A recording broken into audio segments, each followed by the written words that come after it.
Hari ini aku mau ngajarin kalian soal-soal yang insya Allah semoga keluar di SIMAK UI nanti. Soal-soal ini juga aku pilih-pilih dari tahun-tahun yang kemarin gitu, ada 2019, 2020 juga. Semoga keluar ya nanti di SIMAK nanti.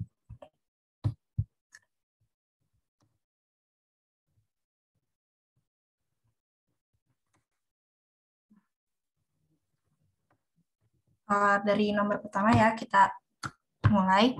Aspek utama yang dipelajari oleh sosiologi adalah interaksi antara, aku kasih waktu kalian dulu buat ngerjain deh. Ini gampang nih. Bisa on mic atau tulis di chat buat jawabannya ya. Nanti kita bahas bareng-bareng. Ayo, yuk. Belum ada nih yang jawab.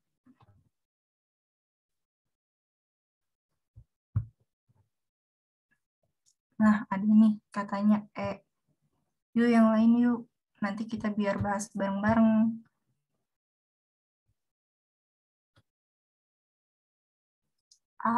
Oke.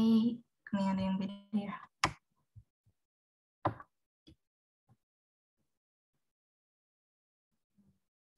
Kita bahas bareng aja kali ya.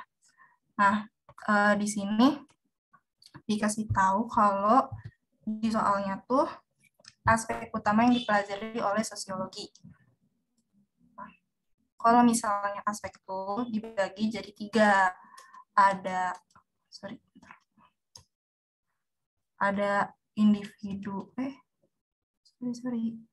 ada individu dengan individu, individu dengan kelompok, dan juga kelompok dengan kelompok. Nah, balik lagi nih ke jawabannya. Kalau misalnya yang aku tulis aja kali ya. Sebentar.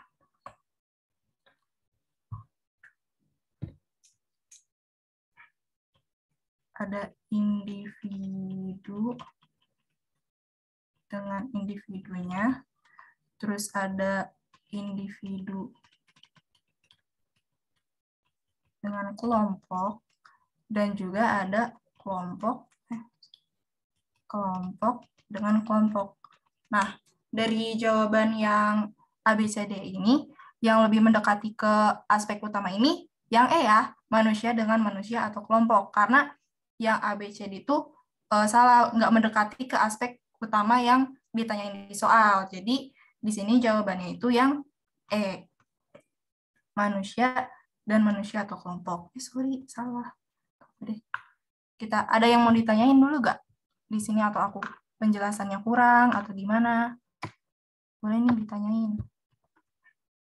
Jawabannya oke. Paham nggak? Atau mau lanjut dulu aja ke soal yang berikutnya? Paham, Kak? Oke, kita lanjut dulu ya. Kalau misalnya aku terlalu cepat atau ada yang kurang, ada yang mau ditanyain, boleh banget. Tanya aja, oke? Jangan malu-malu. Soal berikutnya, para pejabat pemerintah yang mempelajari sosiologi dapat mengantisipasi apa yang akan dialami oleh masyarakat pedesaan setelah beroperasinya sebuah perusahaan tambang emas berskala besar. Dengan adanya aktivitas penambangan tersebut dapat diramalkan akan terjadi. Nah, ini nih bisa dijawab dulu. Perubahan sosial. Nah, oke. Kalau misalnya sosiologi itu sebenarnya soalnya iya panjang-panjang, tapi di sini tuh kita tuh bisa nemuin kata kunci gitu loh. Kayak nih, beroperasi apa ya? Beroperasi. Nah, di sini kan jadi yang dialami sebelumnya gitu ya. Nah, di sini tuh bisa dengan adanya operasi beroperasi sebuah perusahaan tambang emas, di sini tuh bisa berdampak ke perubahan sosial. Kenapa yang A salah? Karena di sini tuh nggak dijelasin ya, dia ngapain aja, bisa meningkatkan apa aja. Terus yang B juga di penggusuran, di sini nggak dijelasin tuh penggusuran apa yang misalnya para pejabat lakuin untuk perusahaan kayak gitu. Terus pemiskinan enggak ya, di sini nggak dijelasin di soalnya juga.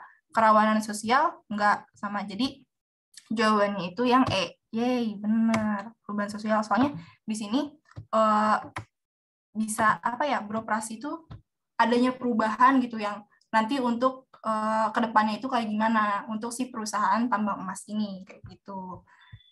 Paham nggak? Paham dia. Kalian bisa tanyain aja kalau misalnya aku kurang kecepatan gitu ngajarnya. Oke, paham Kak. Oke, lanjut ya. Nah, ini nih gampang. Perspektif sosiologi yang secara tepat digunakan dalam menjelaskan aksi mogok buruh terhadap perusahaannya adalah, ini tinggal kayak baca langsung nemu jawabannya. Nih ada yang udah jawab nih. Ya benar banget. Soalnya di sini ada ya kata kuncinya aksi mogok buruh. Berarti kan di sini kayak ada konflik-konflik yang bakal terjadi gitu. Nah kalau misalnya yang A kenapa salah ketertiban sosial, enggak ya, aksi mogok buruh di sini enggak berdampak ketertiban, justru sebaliknya kayak adanya konflik, adanya kayak gitu-gitu. Terus interaksionalisme simbolik juga enggak, kesejahteraan sosial enggak. Apalagi ini kalau enggak sejahtera adanya aksi mogok, masa sejahtera sih kalau misalnya struktur fungsional ini jadi kayak fungsi-fungsi yang dilakukan di masyarakat. Apa sih dalam kurungnya itu fungsi-fungsi yang positif. Di sini kan enggak ya, aksi mogok buruh negatif yang bisa berdampak ke konflik sosial kayak gitu. Aku cepetan nggak sih ngejelasinnya? Ini udah bener banget nih, mau sama Ki, udah bagus banget jawabannya ya.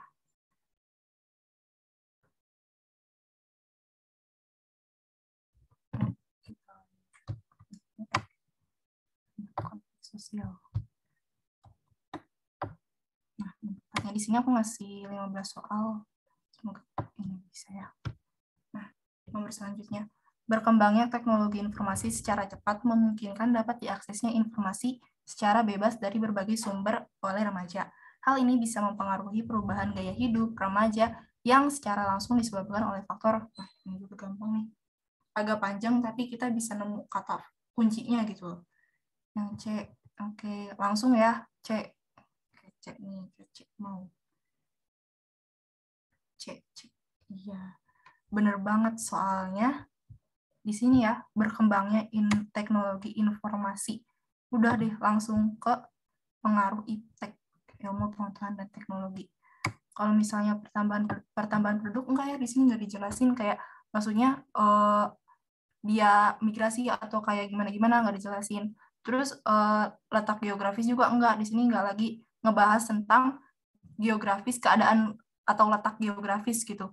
Terus teman sebaya juga enggak ini jelas salah banget. Terus yang kebijakan otonomi juga enggak. Gampang banget. Lanjut aja. Nah, ini nih mulai bahasa-bahasanya mulai kayak lebih menarik gitu. Salah satu dampak globalisasi adalah lunturnya nilai gotong royong dan tolong-menolong dalam hal positif. Individu di era globalisasi lebih berfokus pada kegiatan yang menguntungkan dirinya. Hal ini merupakan dampak globalisasi terhadap gaya hidup yang bersifat ini. Yuk, dijawab dulu. Wih, kece banget mau.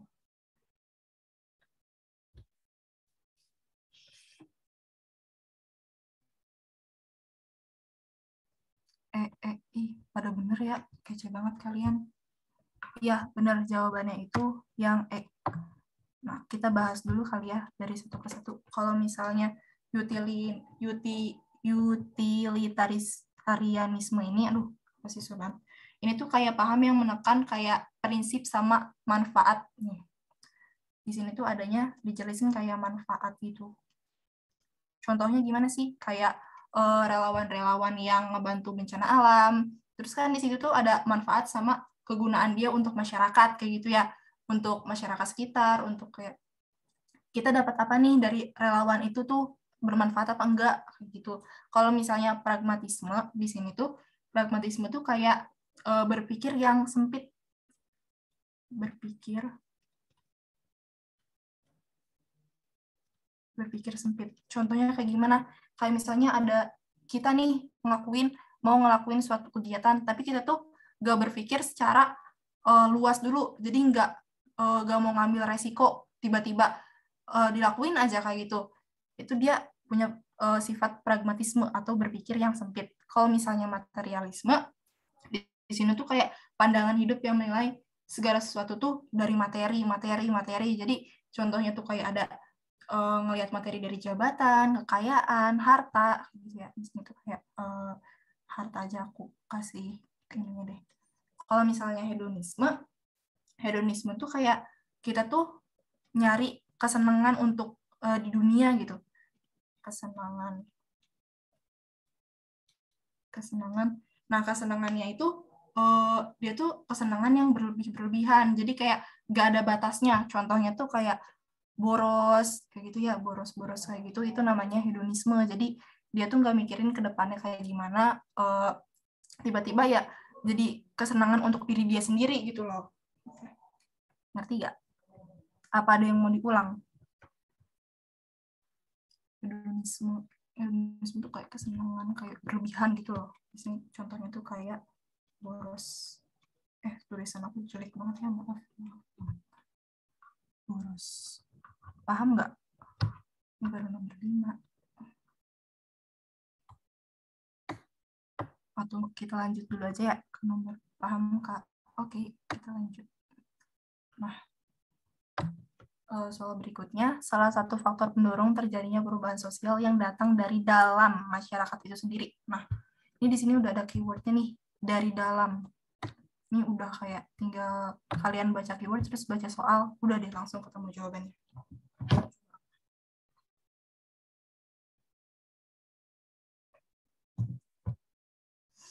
B, B mau jawab lagi. Yang lain apa mau B? Yang A, nah mulai beda ya, kata Q yang A. Kita bahas bareng aja kali ya. Nah, kalau misalnya, kan di soalnya ada dari dalam ya, salah satu faktor pendorong yang terjadi dari dalam. Kalau misalnya yang A ini, pengaruh budaya lain nih, kan udah ada ya kata kuncinya, berarti di sini tuh dijelasin dari luar. Nah, kalau misalnya yang C, perubahan lingkungan alam, ini juga enggak ya, ini salah. Segregasi keluarga juga enggak, yang dijelasin itu yang dari dalam. Padahal di sini tuh udah ada kata kuncinya dalam masyarakat. Nah, adanya konflik di dalam masyarakat. Jadi jawaban yang benar itu yang B. Nah, adanya konflik di dalam masyarakat. Soalnya kita udah nemu keywordnya gitu loh. Sama-sama di dalam. Kecuali kalau misalnya di sini tuh dijelasinnya tuh adanya konflik di luar masyarakat. Nah, baru itu salah. Tuh. Jawabannya yang benar itu yang B. Adanya konflik dalam masyarakat. Aku lanjut dulu kali ya. Kalau misalnya ada yang kurang paham, boleh banget ditanyain. Nah, ini mulai susah juga nih. Penggunaan internet telah membantu penyebaran pengetahuan dan ide-ide baru dari satu kelompok atau masyarakat ke kelompok atau masyarakat lain yang dapat mendorong perubahan sosial. Penyebaran pengetahuan dan ide-ide baru sebagai sumber penyebab perubahan sosial disebut, nah kayak nih, agak susah. Boleh dijawab dulu.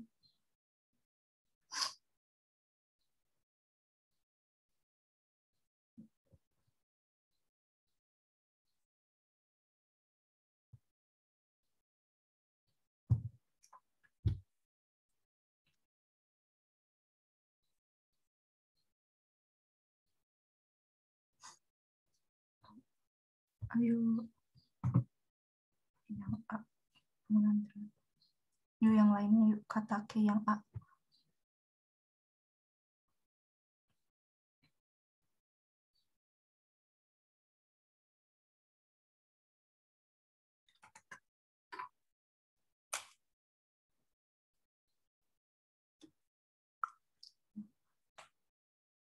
Yuk yang lain ada yang mau jawab lagi?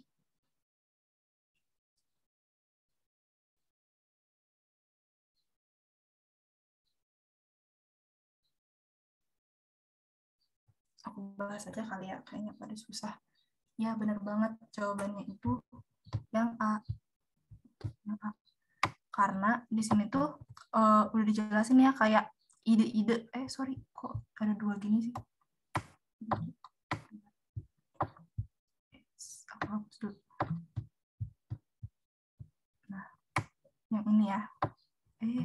Gue gak mau aja sih.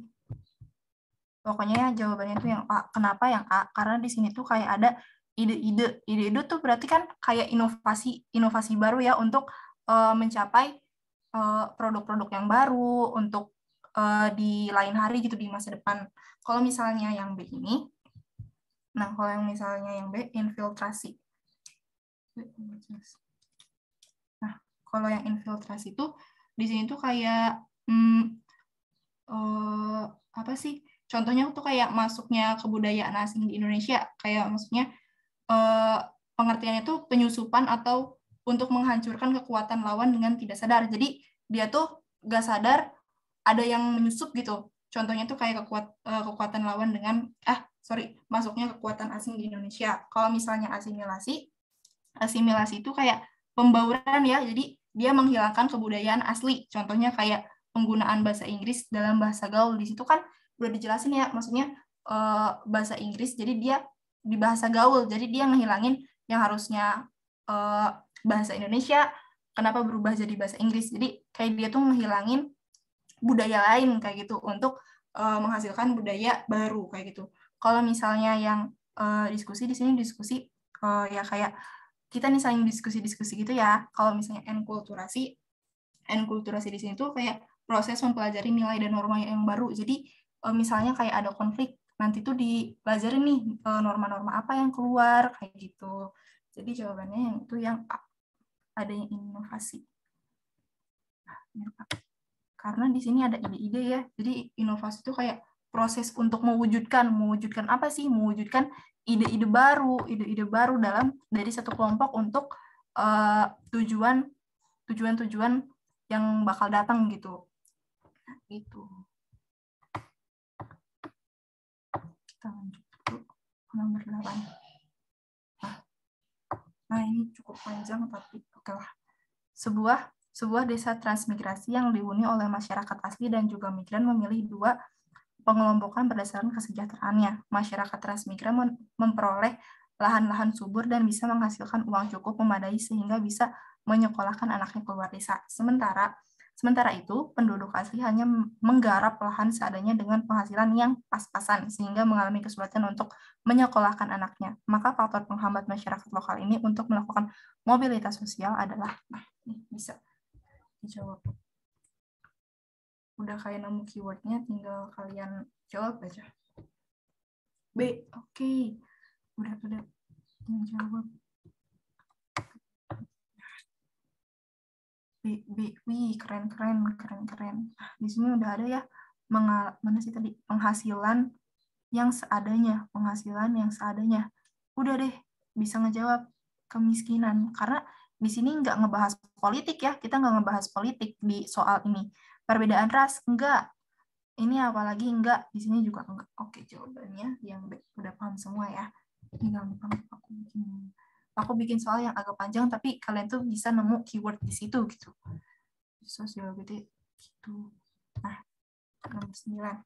Penyelenggaraan pemilihan kepala daerah atau pilkada di beberapa provinsi atau kabupaten kota menimbulkan kerusuhan akibat ketidakpuasan atas hasil perhitungan suara. Secara sosiologis, fenomena protes dan kerusuhan antar pendukung kandidat bisa dijelaskan dengan perspektif. Ayo, bisa juga gampang. Ini tuh kalau misalnya kalian fokus, ini sama soalnya kayak yang tadi dibahas. Perspektif. Bisa yang D. Nah, udah tuh langsung terjawab ya.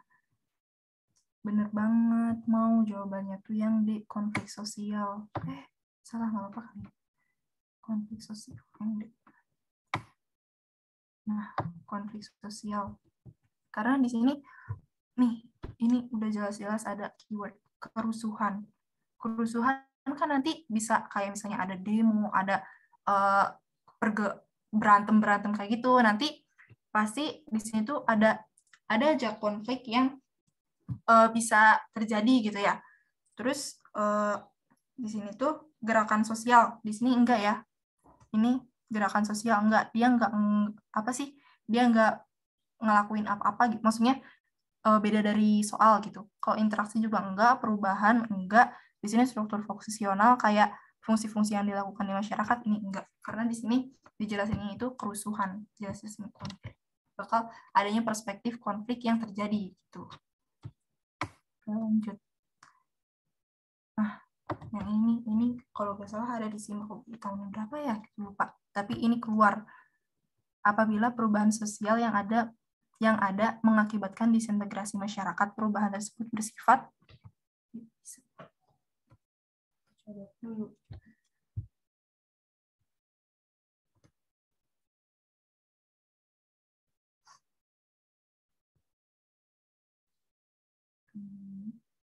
Ada progres, regres, proses, regres.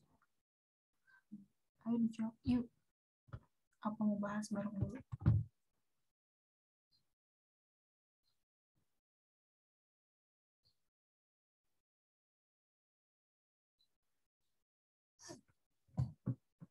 Yang B, oke, B pada jawab B ya. Iya, bener banget jawabannya itu yang regres. Regres. Regres itu kan di sini menyebabkan disintegrasi ya. Disintegrasi itu berarti kayak perpecahan. Perpecahan. Disintegrasi di sini tuh berarti kayak perpecahan. Perpecahan. Nah, di sini perpecahan tentu aja dapat menimbulkan sisi yang negatif. Kalau misalnya ada lagi nih, ada regres dan juga ada progres. Kalau misalnya yang progres ini sifatnya tuh kayak positif, jadi sebaliknya. Nah, kalau misalnya evolusioner itu perubahan sosial yang terjadi secara lambat. Nah, perubahan apa contohnya? Nah, lambat. Contohnya tuh kayak perubahan alat komunikasi dari zaman dulu ke zaman sekarang. Itu lambat ya, nggak kayak kita tiba-tiba bisa HP yang canggih dari dulu kayak gitu. Terus contoh lainnya tuh kayak ada perubahan mata pencarian dari zaman purba ke zaman modern itu lambat ya, nggak secara cepat dilakuin tiba-tiba berubah gitu. Nah, sedangkan kalau misalnya yang revolusioner itu kebalikannya, di sini tuh cepat, perubahannya secara cepat. Contohnya apa sih? Kayak perubahan yang menimbulkan dampak yang cepat gitu. Contohnya kayak adanya bencana, apalagi tsunami. Tsunami di Aceh itu bisa disebut perubahan revolusioner, disebabkan dengan perubahan secara cepat, tiba-tiba kayak langsung gitu loh perubahannya tuh. Kalau misalnya dialektika di sini, ini tuh artinya tuh kayak pergerakan menuju perubahan, adanya perubahan yang terjadi, ada perubahan. Nah, contohnya gimana sih? Kayak di sini tuh ada usaha untuk melakukan perubahan tersebut. Nah, contohnya tuh ada usaha-usaha. Tuh. Regress, ada progress. Ya, takutnya kalian lupa. Ada regress, ada progress. Kalau di sini sifatnya negatif, dan kalau yang progress sifatnya positif. Gitu. Regress contohnya kayak perkelahian, kayak gitu ya. Pokoknya yang menimbulkan dampak yang negatif, dan sebaliknya yang progress itu yang positif. Lanjut. Nah, dalam pergaulan sehari-hari kita sering menilai seorang berdasarkan latar belakang suku atau etnisnya. Misalkan orang Jawa dianggap halus dan sopan, orang Minang dianggap hemat. Penilaian semacam ini disebut, yuk bisa nih dijawab dulu. Ini juga agak stereotip. Wih, keren nih, langsung dijawab. Stereotip.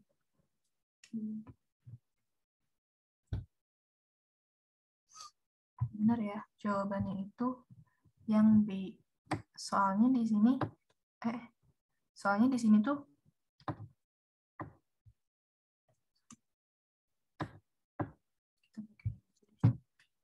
jawabannya itu yang B. Soalnya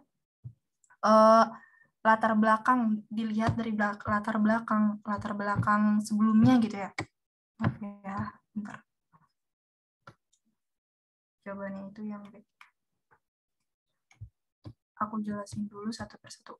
Bentar. Kalau yang A ini eksklusif. Eksklusif itu berarti kayak memiliki kecenderungan untuk memisahkan diri dengan masyarakat.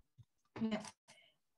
Contohnya tuh kayak individualisme. Jadi dia tuh gak mau gabung sama masyarakat lain, terlalu individual kayak gitu. Individualisme. Jadi di eksklusif ini tuh masyarakatnya tuh cenderung memisahkan diri dari masyarakat lain kayak gitu. Ingin hidup secara individual atau masing-masing kayak gitu. Biasanya kalau yang kayak gini tuh terjadi di perkotaan ya. Banyak-banyak yang individualisme. Kalau misalnya diskriminasi itu kayak sikap membeda-bedakan. Contohnya kayak perbedaan miskin atau kaya. Terus sini tulis dulu. Bentar. Membeda-bedakan. Apa sih contohnya kayak ngebedain miskin atau kaya, terus tukang simbol, maaf. Terus kayak wanita tuh harus kerja, nggak boleh kerja sebagai pilot, itu kan diskriminasi banget ya, kayak ngebeda-bedain banget, padahal belum tentu emang nggak bisa gitu loh, belum tentu kita tuh bisa gitu, belum tentu kita tuh nggak bisa apa sih. Terus yang etnosentrisme, ya aku gugup. Etnosentrisme itu kayak overproud dengan budaya sendiri. Contohnya tuh kayak sekelompok yang menganggap rasa apa sih masyarakat tuh lebih unggul dari masyarakat kita tuh lebih unggul dari masyarakat lain kayak ini. Ini overproud dengan budaya sendiri. Budaya sendiri. Terus yang terakhir yang ada primordialisme. Kalau primordialisme itu kayak mengagung-agungkan budaya sendiri, sama aja kayak etnosentrisme. Tapi kalau misalnya etnosentrisme itu tuh adanya tuh overproudnya tuh sejak lahir kayak gitu. Kalau primordialisme nggak kayak sekarang kayak gitu. Tapi artinya tuh sama. Mengagung-agungkan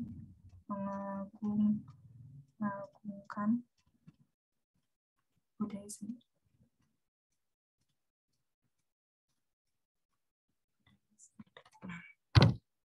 Udah deh, ada yang mau ditanyain nggak? Atau ada yang mau diulang? Kayak gitu, boleh banget. Aku lanjut ke nomor.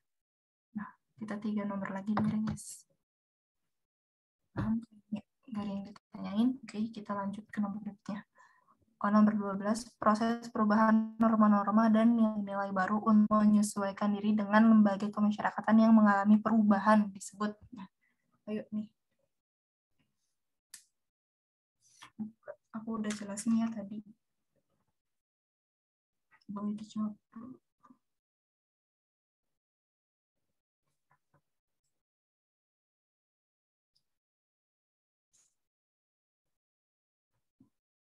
Yang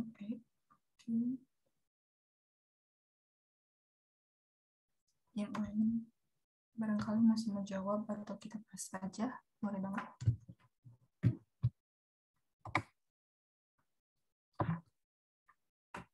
Kita bahas bareng aja kali ya.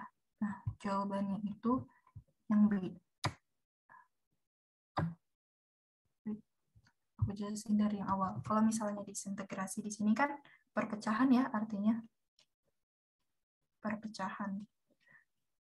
Contohnya itu ada konflik-konflik, terus ada yang pokoknya di sini tuh disintegrasi tuh sifatnya tuh negatif. Contohnya adanya kayak pemberontakan-pemberontakan yang nantinya bisa terjadi berantem kayak gitu. Kalau misalnya disorganisasi di sini tuh contohnya tuh emang adanya konflik juga sama, tapi di sini kan konflik-konfliknya tuh bisa kayak adanya nilai-nilai baru gitu loh, yang konflik apa nih, bisa ada norma-norma yang baru yang menyesuaikan diri lah, intinya kayak dengan adanya konflik itu tuh kita tuh bisa menyesuaikan diri kita biar gak konflik itu tuh gak kejadian di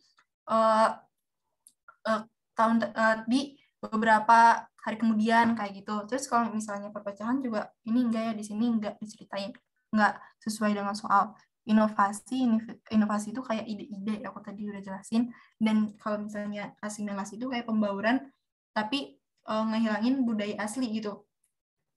Di sini juga enggak. Jadi jawabannya itu disorganisasi. Adanya kayak konflik kayak gitu yang nanti ada, kita tuh bisa menyesuaikan diri.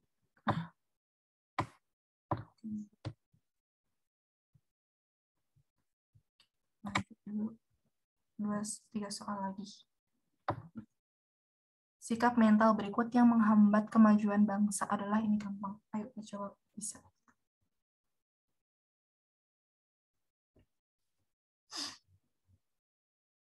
Menghambat.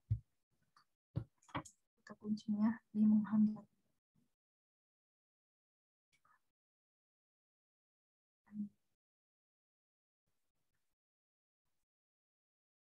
Kita bahas bareng kali ya. Sikap mental berikut yang menghambat. Nih, kalau berpikir rasional ini nggak menghambat ya. Justru ini, nah, mulai D. Oke, di sini positif. Hidup hemat juga positif. Ini kan dimintanya yang negatif ya. Menghargai perbedaan, positif dong. Bersifat terbuka, ini juga positif. Kayak, dan yang pola hidup primitif ini, baru ini sifat yang negatif. Primitif itu nggak boleh. Udah deh, ini gampang banget. Menghambat pola hidup primitif, dan yang lainnya itu yang positif kayak gitu. Berarti jawabannya kurang tepat. Konflik dalam interaksi sosial terjadi karena adanya interaksi itu, kenapa sih kita bisa melakukan interaksi gitu?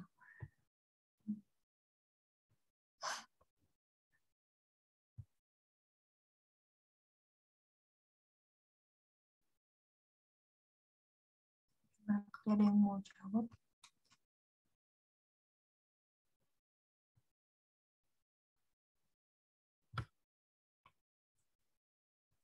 Bareng dulu aja ya. Konflik dalam interaksi sosial terjadi karena, terjadi berarti di sini tuh kayak ada dampaknya, kenapa sih si interaksi ini tuh terjadi tuh karena apa? Kalau misalnya yang menyesuaikan diri dalam interaksi sosial, benar ya? Maksudnya di sini tuh kan yang terjadinya ya, kenapa? Ini tuh enggak. Terus mengakui keragaman peranan dalam masyarakat, ini juga enggak. Mengerti peranan orang lain dalam hubungan dengan dirinya, ini juga enggak. Nah, yang D berarti jawabannya. Menyadari perbedaan. Kenapa sih konflik bisa terjadi? Karena di sini tuh konflik tuh adanya perbedaan yang bisa menimbulkan konflik. Nah, kalau misalnya saling tolong menolong, enggak ya, di sini enggak menimbulkan konflik. Terus menyesuaikan diri dalam interaksi sosial, di sini juga enggak menimbulkan konflik. Justru ini bagus. Kita bisa menyesuaikan diri dengan orang lain kayak gitu. Terus mengakui keragaman, di sini juga bagus dong. Di sini enggak bisa nimbulin konflik. Terus mengerti peranan orang lain juga di sini enggak. Dan yang tempat ini menyadari perbedaan. Tapi di sini tuh perbedaan tuh jelas-jelas menimbulkan konflik. Gitu. Kita ke nomor terakhir. Apa ada yang mau ditanyain dulu? Sebelum nomor terakhir.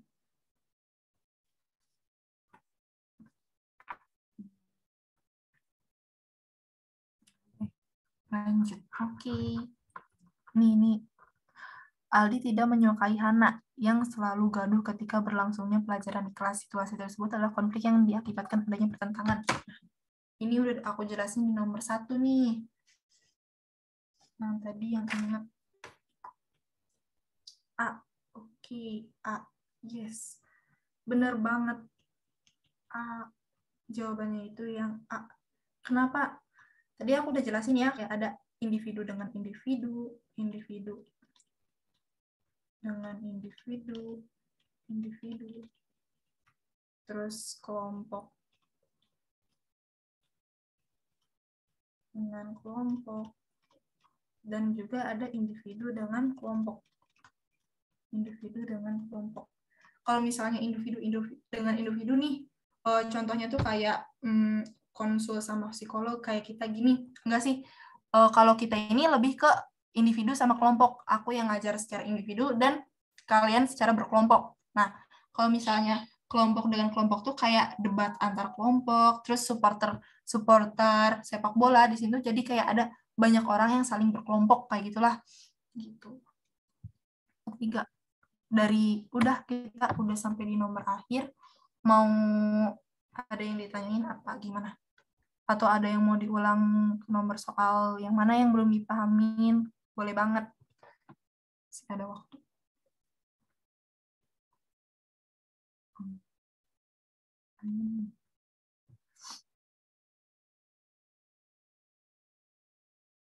Kalau yang C itu contohnya apa, Kak? Kepentingan.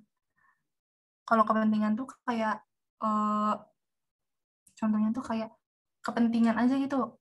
Aku ada kepentingan sama kamu buat kayak misalnya kepentingan untuk kerja kelompok, saling diskusi kayak gitu, kepentingan-kepentingan yang nantinya bakal ada suatu inovasi kayak gitu loh, kepentingan apa kayak individu kayak gitu.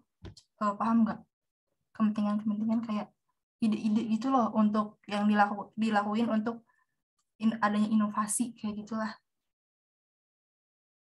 Paham nggak mau? Apa ada yang mau bilang?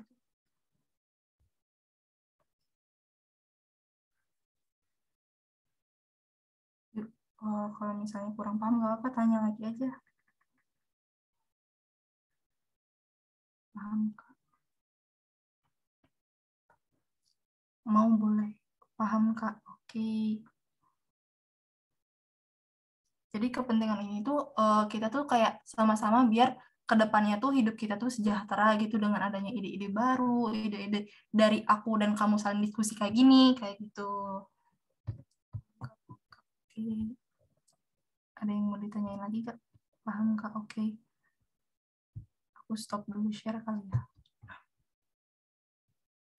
Oke. Kayaknya